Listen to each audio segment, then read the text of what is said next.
但是最重要的，我们要跟所有劳工道歉。在这议场里面，我们人数不够多，所以我们挡不下这个恶法。再次跟大家深深一鞠躬，所有劳工对不起。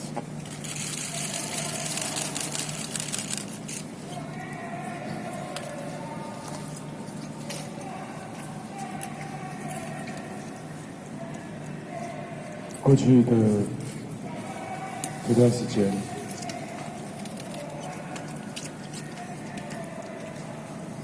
我们尝试了各种我们可以想到的方式，想要阻止这个羞恶的劳基法。我们知道，如果走进这个议场，其实就是在复制去年砍掉7天假的那一个丑陋的戏码。也正是因为这个样子，我们不惜选择占领了议场，5位委员没有办法把议场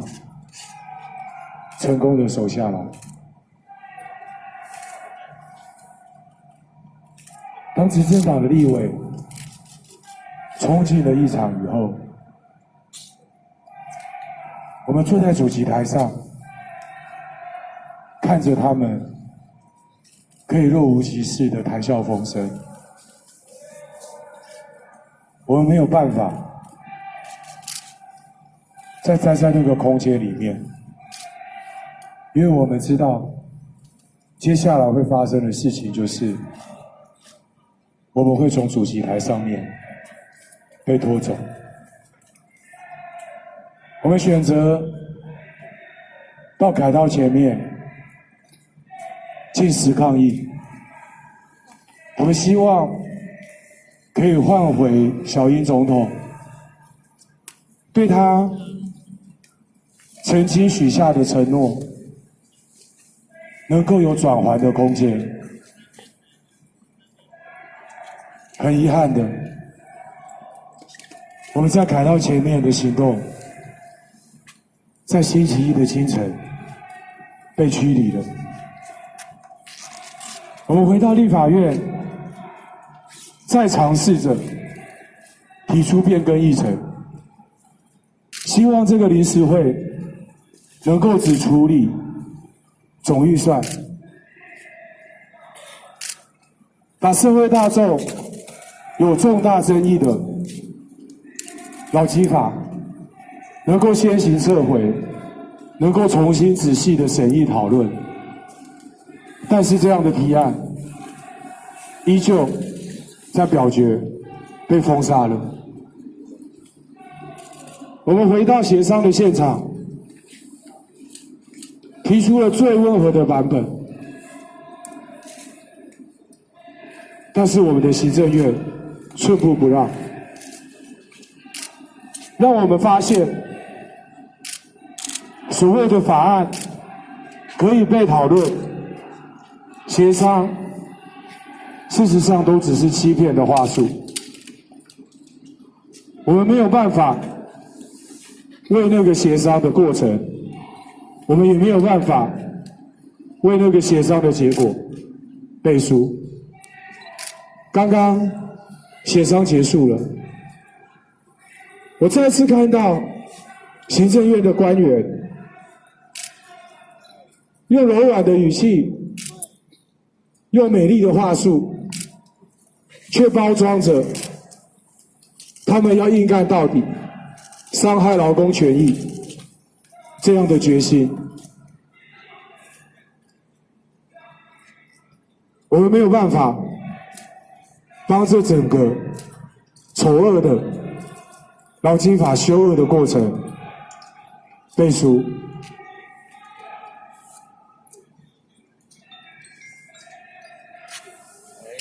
执政党可以顺心如意的按照他们跟企业主讲好的版本通过了。小英总统